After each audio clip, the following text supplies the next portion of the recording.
स्त्री से कितनी अग्नि परीक्षाएं लेगा, सिर्फ इसलिए कि वो अपने आप को प्रधान सेवक कहता है।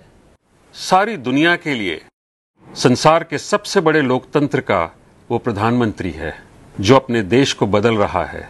उसे संसार के अग्रणी राष्ट्रों की श्रेणी में लाकर खड़ा करने के लिए अथक निरंतर प्रयत्नशील है।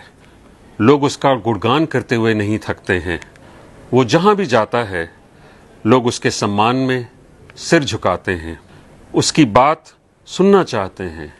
उसकी अगवानी करने के लिए अन्य देशों के राष्ट्राध्यक्ष सारे के सारे प्रोटोकॉल छोड़ एयरपोर्ट पर आ जाते हैं और जब वो वापस स्वदेश लौटता है तो कुछ मान सम्मान या जो भी कुछ उसे उपहार में मिला है वो सब समर्पित कर देता है।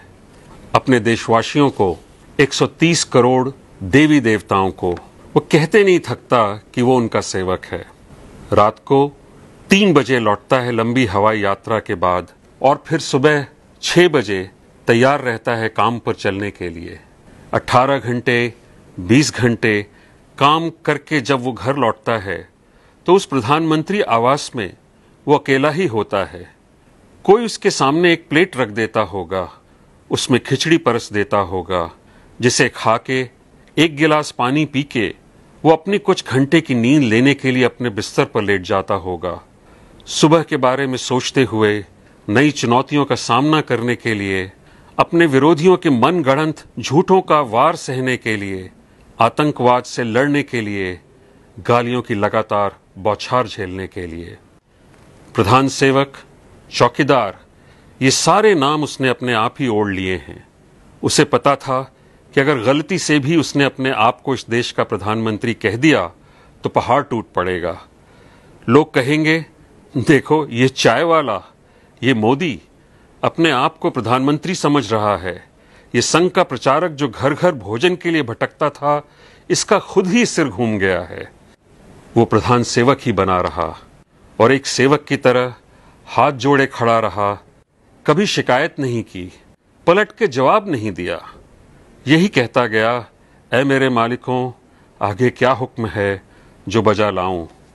और मालिकों को देखिए, तैयार रहते हैं फरमाइश लेके।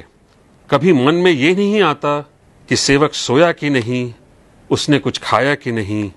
वो जितनी लगन से भी अपनी ड्यूटी बजाए, शिकायतें थमने का नाम ही नहीं लेती।